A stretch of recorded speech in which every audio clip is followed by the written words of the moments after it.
everyone. Today we will start a new chapter of class 6 science, that is habitat of living organisms.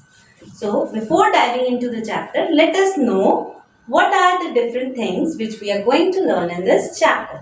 So firstly, as the name suggests, we will study about the habitat of living organism. Then we will also see adaptations by different organisms for the particular habitat. We will also study about the relationship between animals, plants and their environment. We will also study biotic components, abiotic components and how they are interdependent or interrelated to each other. So let us start our chapter. So firstly, what is a habitat? A habitat is a place where an organism is naturally found, or we can say a dwelling place. तो habitat क्या होता है? Habitat वो जगह है जहाँ कोई भी लिविंग ऑर्गेनिज्म नेचुरली पाया जाता है. जैसे कि अगर हम बात करें कैमल की, तो कैमल नेचुरली डेजर्ट्स में पाया जाता है. और फिश की बात करें तो फिश नेचुरली रिवर्स में या वाटर बॉडीज में पाई जाती है. तो अगर हम फिश को वाटर बॉडीज से निकाल के डेजर्ट में भेज दें तो क्या वो फिश सरवाइव कर पाएगी? नहीं. तो जो फिश है उसका नेचुरल हैबिटेट है water body. It will survive there only. So habitat क्या है? हैबिटेट वो जगह है जहां पे कोई भी लिविंग ऑर्गेनिज्म नेचुरली पाया जाता है. हैबिटेट और अपने घर से कंफ्यूज नहीं होना है. घर हमें पता है, जैसे ह्यूमन बीइंग्स अपने घरों में रहते हैं, डॉग्स कैनल में रहते हैं, लायंस डेन में रहते हैं.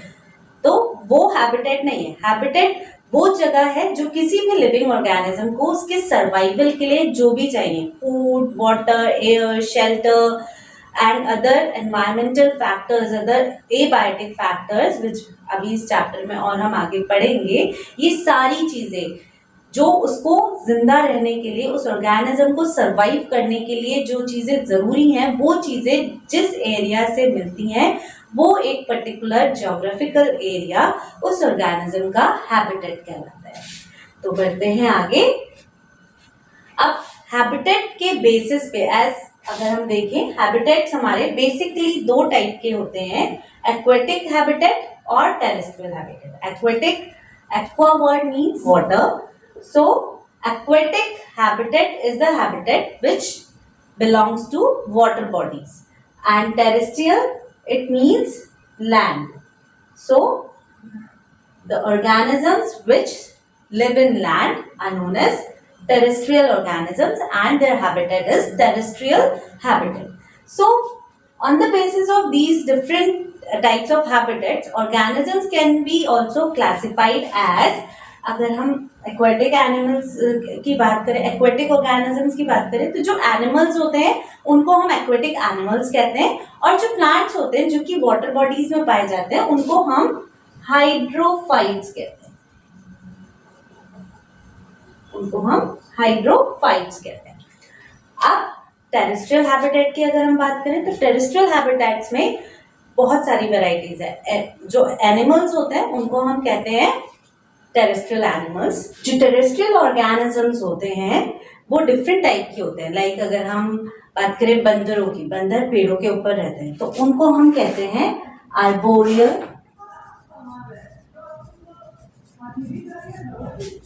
एनिमल्स. जो एनिमल्स हवा में रहते हैं, लाइक बर्ड्स, वो फ्लाई करती है ना, उनको हम कहते हैं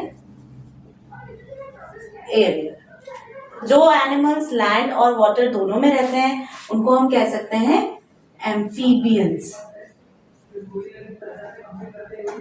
नाउ अगर हम प्लांट्स की बात करें तो जो प्लांट्स हैं वो डिफरेंट हैबिटेट्स में पाए जाते हैं. जैसे कि जो डेजर्ट में अगर हम कहीं पाए जाते हैं जहां पे पानी की कमी है, ऐसी लैंड एरिया में जो एनिमल्स, जो प्लांट्स पाए जाते हैं उनको हम कहते हैं ज़ेरोफाइट्स.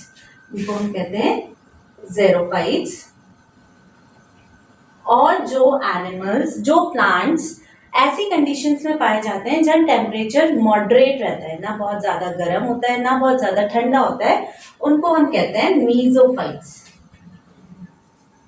और ऐसे ऑर्गेनिज्म जो सी शोर के पास पाए जाते हैं उनको हम कहते हैं हेलोफाइट्स. सो लैंड एरिया में पाए जाने वाले प्लांट्स 3 अलग अलग टाइप के हो सकते हैं, xerophytes, mesophytes, halophytes and there are many more. अब एक टर्म है which is known as ecology. What is this term ecology known as? Ecology is the science or the study of plants, animals in relation to their environment. जब हम plants, animals के बारे में पढ़ते हैं और उनके habitats के बारे में पढ़ते हैं, उनके environment के बारे में पढ़ते हैं, उनके environment से उनका क्या relation है, how plants are dependent on animals and then how animals are dependent on plants, or we can say how environment depends on plants and animals, or how plants and animals depend upon environment. ये सब हम ecology के अंदर पढ़ते हैं, ठीक है। अब बढ़ते हैं इन टाइप्स के बारे में और जानते हैं। देखिए, एक्वेटिक जो हमने हैबिटेट पढ़ा, aquatic habitat it is basically sub divided into 2 categories, marine and fresh water. As the name suggest, हमें पता है जो वाटर बॉडीज होती हैं, कुछ वाटर बॉडीज ऐसी होती हैं जिनमें सॉल्टी वाटर होता है, सलीन वाटर होता है ना। तो जो वाटर बॉडीज सलीन वाटर होता है जिनमें, उनको हम मैरीन हैबिटेट बोलते हैं, लाइक सी, ओशियन, है ना। और कौन कौन से ऑर्गेनिजम्स इसमें मिलेंगे, लाइक अगर हम बात करें वेल्स, शार्क्स, ये सब में कहाँ मिलेंगे, सी, ओशियंस में मिलेंगे। फ्रेश वाटर हैबिटेट कहाँ मिलता है, जहां फ्रेश वाटर होता है। फ्रेश वाटर मीन्स जिसमें सॉल्ट नहीं होता, फ्रेश वाटर होता है, तो वो कहाँ मिलता है, लाइक लेक्स, पॉन्ड्स, रिवर्स। तो इन सारी जगहों को हम कहते हैं फ्रेश वाटर हैबिटेट है। अब अगर हम आगे बढ़े टेरेस्ट्रियल हैबिटेट की तरफ, तो टेरेस्ट्रियल हैबिटेट क्या होता है, टेरेस्ट्रियल हैबिटेट्स आर सब divided into 4 main categories, desert, mountains, forest and grassland. और व्हाट इज डेजर्ट?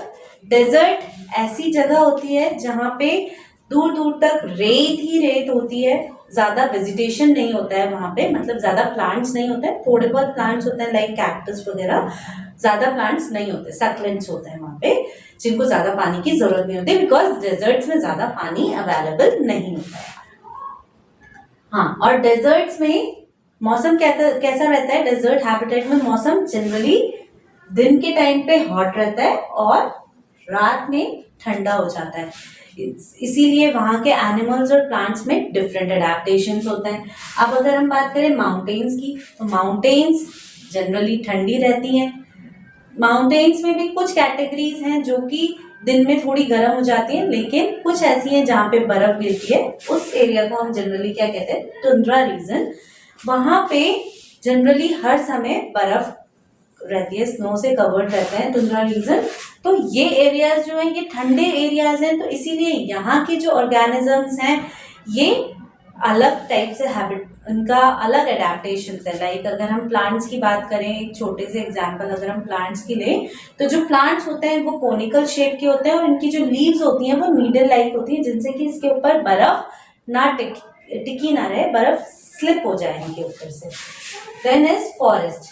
जो फॉरेस्ट हैबिटेट है, क्योंकि बहुत ज्यादा एरिया जो लैंड का है वो फॉरेस्ट से ही कवर्ड है, फॉरेस्ट एरिया पर्टिकुलरली और ज्यादा 3 पार्ट्स में डिवाइडेड रहता है, temperate, rain forest and boreal forest. अब ये क्या क्या है, टेम्परेट फॉरेस्ट जो होता है वो समर्स में वार्म और ह्यूमिड रहता है और विंटर्स में ड्राई और कोल्ड रहता है। यहाँ पे क्योंकि बारिश नहीं होती बहुत ज्यादा, इसलिए यहाँ पे मॉइस्चर नहीं होता है बहुत ज्यादा, लेकिन गर्मी और ठंड एज इट इज रहती है। और यहाँ पे जो स्पेशली जो ट्रीज पाए जाते हैं टेम्परेट फॉरेस्ट में, उन ट्रीज को स्पेशली क्या कहा जाता है, deciduous trees. These are found in temperate forest. Now second is rain forest. जैसा कि नाम से हमें पता चल रहा है कि ये ऐसे जंगल है जहाँ पे बहुत ज्यादा बारिश होती है, और ये रेन फॉरेस्ट जो है जनरली इक्वेटर के आसपास रहते हैं, इसीलिए यहाँ का जो टेम्परेचर है ये हॉट, इक्वेटर के पास होने की वजह से हॉट रहता है, और बहुत ज्यादा बारिश होने की वजह से मॉइस्ट रहता है। तो इसका जो टेम्परेचर, जो क्लाइमेट है वो कैसा रहता है, हॉट और मॉइस्ट रहता है। और यहाँ पे बहुत ज़्यादा वैरायटीज पाई जाती हैं वेजिटेशन की, क्योंकि अगेन बहुत बारिश होती है और वेजिटेशन को पानी की ज़्यादा ज़रूरत होती है। तो यहाँ पे बहुत बड़े बड़े ट्रीज होते हैं, क्रीपर्स होते हैं, क्योंकि नीचे उनको प्रॉपर सनलाइट नहीं मिल पाती है बड़े ट्रीज की वजह से, तो वो क्रीप करके बड़े बड़े ट्रीज के अराउंड क्रीप करते हैं, और साथ साथ में यहाँ पे ग्रासेस भी होती हैं। Then is boreal forest. Boreal forest is a type of forest which has short summer and long winters. यहाँ पे विंटर्स बड़ी होते हैं, ज़्यादा लंबे होते हैं, और गर्मियाँ छोटी होती हैं।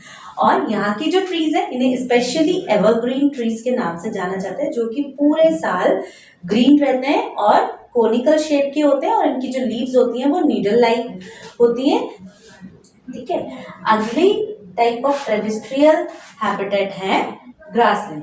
ग्रासलैंड नाम से फिर पता चल रहा है कि ये वो जगह है जहाँ पे ग्रास पाई जाती है बहुत ज्यादा, जहाँ दूर दूर तक जब हम देखेंगे तो वहां पे ग्रास ही ग्रास दिखेगी। यहाँ का क्लाइमेट कैसा होता है? यहाँ का क्लाइमेट हॉट और पार्टली ड्राई होता है, जिसकी वजह से यहाँ पे बहुत ज्यादा दूर दूर तक हमें घास ही घास मिलती है, और ज़्यादा घास होने की वजह से यहाँ पे बहुत सारी वेराइटीज हर्बीवोर्स और कार्निवोर्स की मिल जाती है देखने को। तो this is all about different types of habitats. हमारी अगली वीडियो में हम जानेंगे कि इन हैबिटेट्स में कैसे एनिमल्स एंड प्लांट्स अपने आप को अडेप्ट करते हैं, किस तरीके से उनकी बॉडी में कुछ स्पेशल फीचर्स होते हैं जिससे कि वो इजीली इन हैबिटेट्स में सरवाइव कर पाते हैं। तब तक के लिए wait for my next video. Like, subscribe and share. Thank you for watching.